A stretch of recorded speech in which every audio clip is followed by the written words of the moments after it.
Faster than the police allow. That is something we expect from the high-performance tuner Braavos. When it comes to the Smart, it's a bit different. It's a city car, and not very fast. The early generations in particular were not renowned for speed.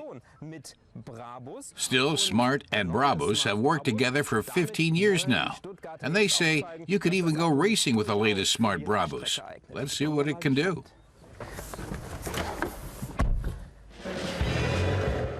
Braavos has turned up the power, more than 20% more in this racy racing version than in a regular Smart with the biggest 66 kilowatt or 90 horsepower engine. That boost takes more than a tweaking of the software. Christopher Schulenborg of Smart explains how they found almost 20 horsepower more. Braavos reduced the exhaust back pressure and raised the boost pressure in the turbocharger. To give it a sporty ride, Braavos cut gearshift times by up to 40%, made the steering more responsive, and adjusted the triggering thresholds in the electronic stability program. The suspension is 20% tauter than in the regular models. When you corner fast, it almost feels like you're driving a go-kart.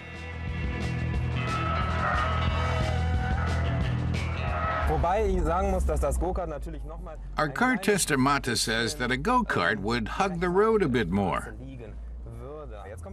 Oh, here comes another chicane. It's pushing a bit on the front wheels, but it's not too bad. And you notice that in good time. So Matas feels pretty much in control here on the racetrack. He says he would like to see more lateral support in the seats, though. They are more suited for long trips than racetracks. Still, it's great fun zipping around this course, he says. Laugh out loud fun. Of course, you can't compare a Smart Braavos with a real sports car in terms of performance. But why should you? It is more about fast fun than competitive racing. At any rate, it makes you want to just keep on going round the track, he says. But the Smart Braavos is designed to be fun both on the track and a good means of transport on the streets of the city, he says. So let's turn our attention to that now.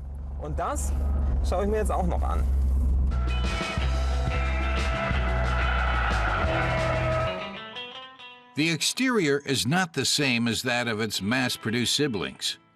It has different aerodynamics and a brawnier, in-your-face look.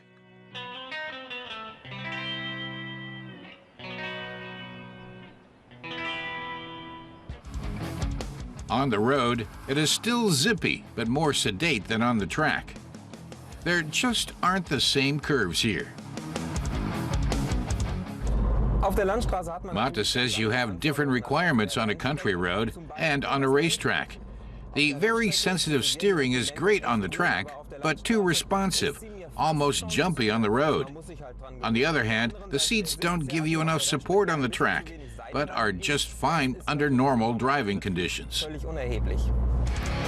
With 170 Newton meters of torque, you can charge out of a curve smartly. It is anything but dull. Cruising through the countryside, we can take a moment to inspect the interior. Matas likes the mix of leather and fabric on the dashboard. The Smart Braavos may have been souped up, but it's not a guzzler. Fuel consumption is just a tad higher than in the series production models.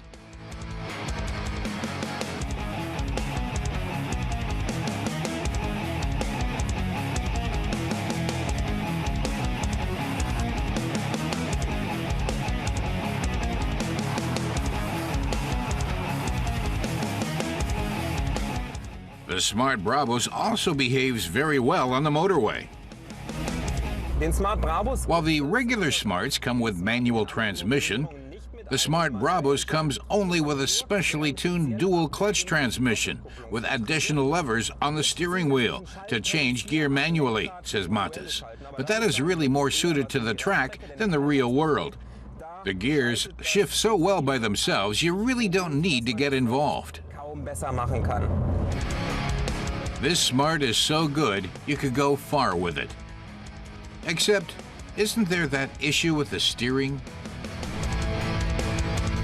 What Mattes said about the steering being jumpy on a country road, well, that does not apply on the motorway, even at high speed.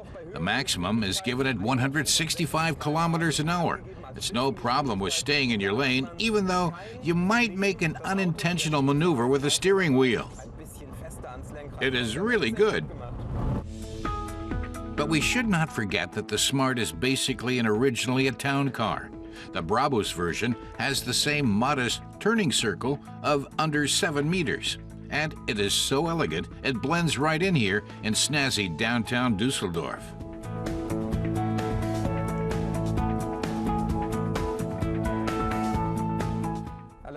All that power has to be kept in check in city traffic, says Mattes. If you feel the need to keep up with the posh limos here, it will be the stylish bodywork that does it.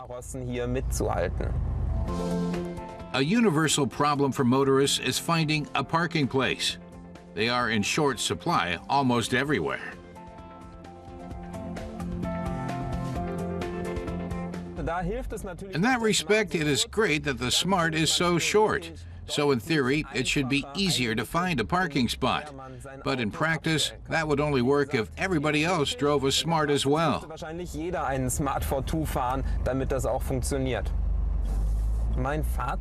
So to sum up, the Smart for two obviously won't do for a family of 4, since it only has 2 seats and a tiny trunk. But for in town, it is cool and it is smart. It's swift on the track too. And for long distances, it is a comfortable way to get from A to B.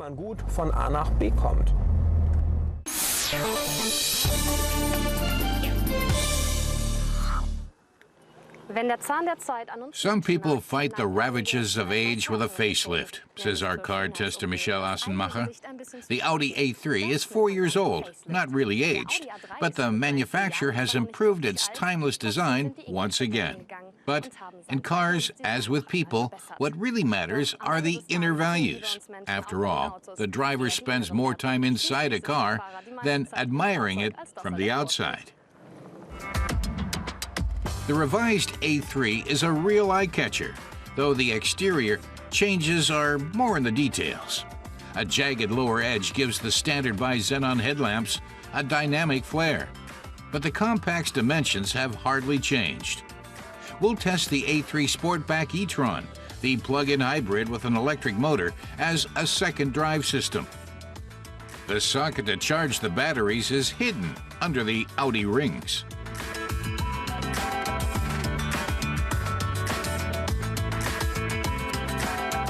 The A3 e-tron produces a total of 150 kilowatts. It accelerates to 107.6 seconds and has a top speed of 222 kilometers an hour. The basic price of the plug-in hybrid is 37,900 euros in Germany. The flat lithium-ion battery is mounted under the rear seat.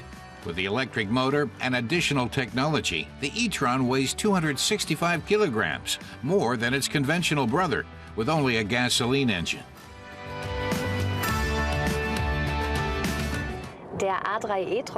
Michelle was surprised from the start by the Audi A3 e-tron. She can floor the accelerator without starting the gasoline engine. The e-tron can drive 130 kilometers an hour on its electric motor alone. The interior has the comfort typical of Audi. The interior is very uncluttered, says Michelle, and the car operates very intuitively. Whatever she wants to do, the controls are where she expects them to be. But the real highlight is behind the steering wheel, the virtual cockpit. The revision of the A3 has made it an option even in the compact class. Almost all the assist systems are optional too, like the lane assist. but the pleasurable driving feeling is standard.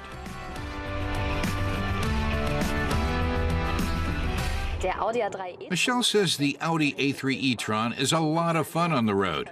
With its 150 kilowatts, it makes her smile every time she floors the accelerator. Audi did a lot of work on its selection of engines. 2 gasoline engines, 2 diesels, a natural gas engine, and a plug-in hybrid are available. So Audi has cut out a niche for itself in the compact class. Optional sports suspension puts the chassis 15 millimeters closer to the road. Michelle thinks the A3's facelift was definitely worthwhile. Not so much in the exterior, but in the interior. The new driver assist systems help you move safely through traffic, but many of them cost extra, like Michelle's favorite, the virtual cockpit.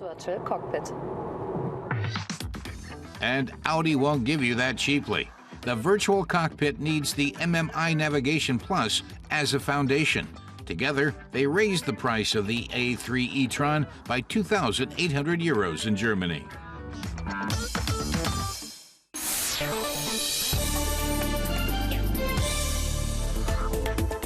With the QX30, Japanese carmaker Infiniti moves into the compact SUV market. Under the hood is Mercedes technology, but the new QX30 doesn't look like the Mercedes GLA at first glance.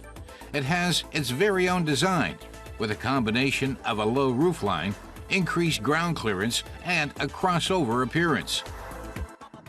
Under the hood is a 2.2-liter turbo diesel engine with intelligent all-wheel drive and a dual-clutch transmission. The QX30 is built in Sunderland in the UK and is one of the first vehicles Infiniti is producing in Europe.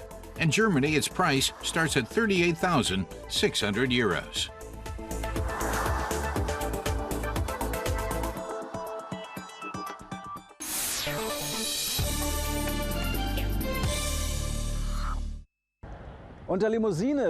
A dictionary might define sedan as a 4-seater, a 4-door car, or simply as a car big enough for 4 people and their luggage. Sportiness is not obligatory. Then Porsche burst onto the scene in 2009 with the Panamera. Since then, sedans can be truly sporty. Or the other way around, sports cars can now have 4 doors. The new second-generation Panamera claims to be even better. Both designers and engineers have been busy making plenty of changes and improvements. The air inlets have grown and are more pointy. And at the back, the rear lights have changed. They are narrower and 3-dimensional. They are like the ones on the Macan and 911. In addition, a string of LEDs link them.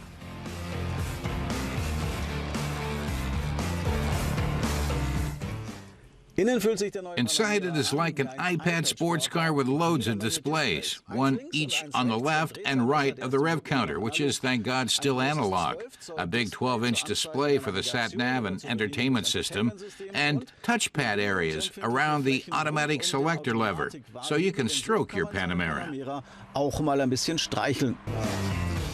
But there are some features that are not so obvious. In the engine and suspension. Porsche invited a group of motoring journalists to a briefing at the Lausitzring racetrack. There is a brand new twin-turbo V8 with a new kind of iron coating on the cylinder linings.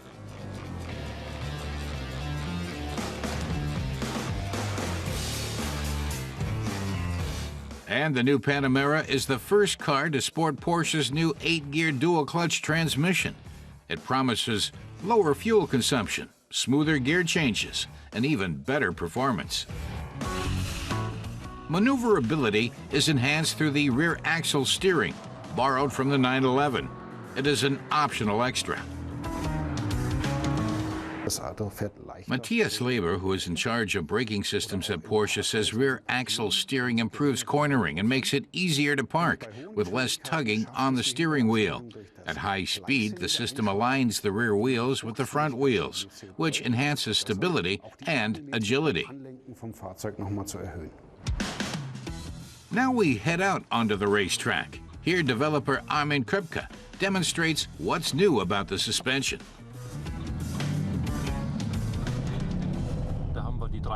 There is a 3-chamber air spring with 2 air volumes that can be shut off, combined with monotube shock absorbers. The air springs make it possible to shut down chambers to fit the respective stretch and driving situation. That increases the stiffness of the springs, thereby dynamically reducing the roll angle. Driving straight ahead, as we are here, the vehicle is very comfortable. And when you steer into a curve, the chambers are shut down, the springs stiffen up, and the roll angle is reduced. All this means a suspension with the best possible combination of comfort and sportiness. As usual, various driving modes can be selected, and they also influence the new suspension. Now we're in Sport Plus. Armin Köpke demonstrates the sportiest setting for the suspension in all-wheel drive. The Sport exhaust has opened up and produces a bit more sound. The roll motion in the curve is less than before, too. The tires are less burdened, providing more steering control. The end result is faster laps. Ich kann am Ende einfach schnellere Rundenzeiten fahren.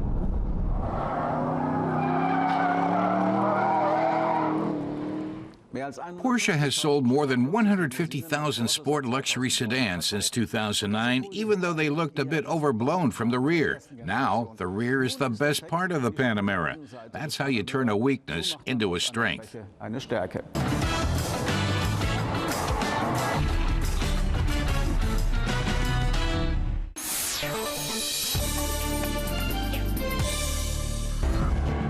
Today, Christoph Bauer will be testing a pioneer of safety and engine technology, the Mercedes-Benz 220 SEB, popularly known as the Big Tail Fin.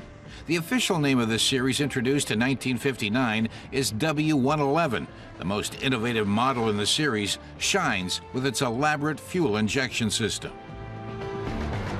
The Mercedes 220 SEB wrote automotive history, says Christoph. The Big Tail Fin was the first sedan in the world made in large numbers with a 4-stroke fuel injection engine. Mercedes had already been using this highly innovative and extremely efficient technology since the end of the 1950s, but only in very expensive, small edition exotic models. In 1954, the legendary super sports car, the Mercedes-Benz 300 SL, became the first series-produced car with a 4-stroke and a fuel-injected engine. That meant more power and cleaner exhaust from less fuel.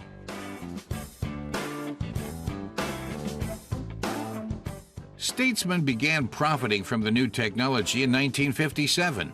The last model of the 300D, the Adenauer, had suction fuel injection. But these luxury vehicles, like the fuel injection Ponton 220 SE, built for just 2 years, were available only in small numbers.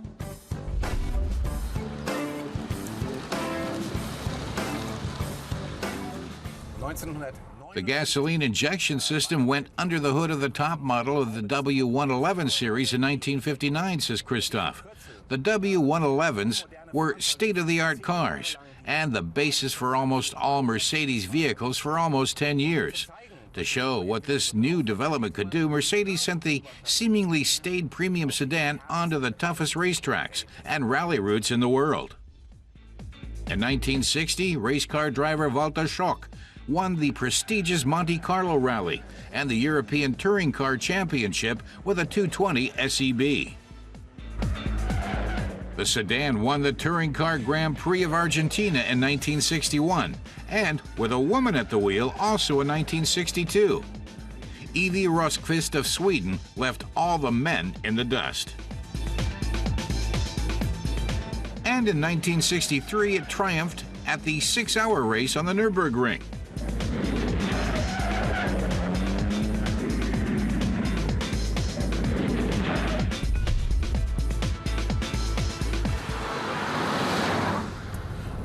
A seemingly stolid sedan that won prize after prize, says Christoph, was solid proof of the 220 SEB's technological superiority. Thanks to fuel injection, the engine responds immediately, and the power is truly impressive. The car is very fast, but absolutely under control and reliable. For long-distance races, handling and the quality and balance of the engine are crucial, and the big tail fin has smooth, extremely precise power steering. The suspension is comfortable yet quite sporty. Mercedes calls this active safety. Aktive Sicherheit.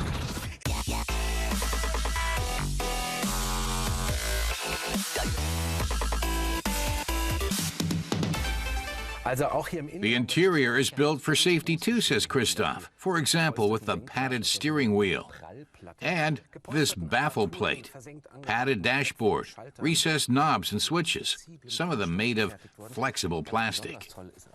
Christoph particularly admires the V-pin lock, which keeps the doors from popping open on their own in an accident. Our car tester says Mercedes engineer Bela Barini invented the principle of passive safety with this car. Visually, the car was oriented toward the extremely popular American design with a big panorama windshield and a tail fin, though an understated one in comparison with U.S. cars. With Mercedes, the tail fin was not designed for design's sake. Oh no, says Christoph. Mercedes called this feature the Peilstege, or line of orientation, and said it helped you parallel park. Well-calculated technology. With the big tail fin, Mercedes head designer Karl Wilfert created a clean-lined, timelessly elegant standard chassis that was used in 3 series of vehicles.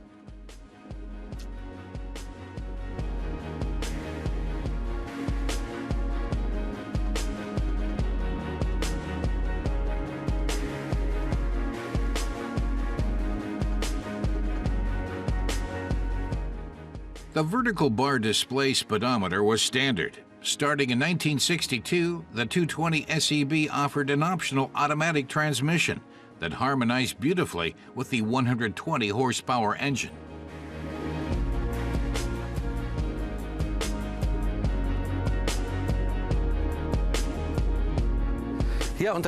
Standard under the W11's hood was a 6-cylinder, 2.2-liter engine, and only in this model, the SEB, there is a well-designed mechanical fuel injection system that ensures that each of the 6 cylinders receives a finely atomized mixture of gasoline and air in just the amount it needs at the moment.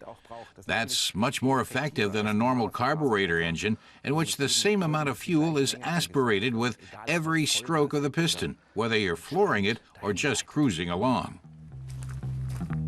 Of course, that engine can no longer be considered a fuel thrift miracle by today's standards.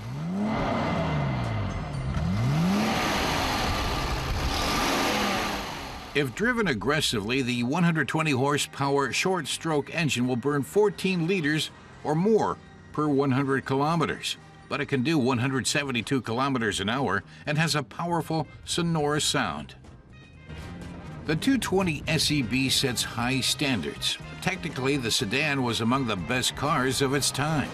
It was continually improved and remained in production for 6 years.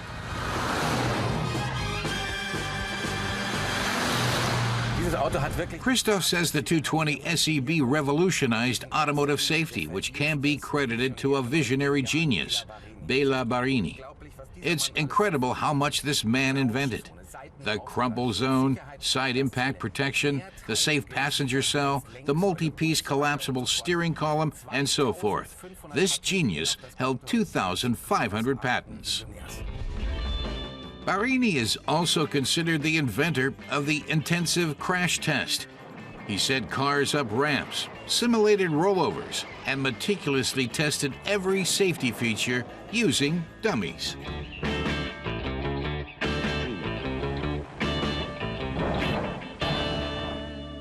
The result? A real automotive engineer's car.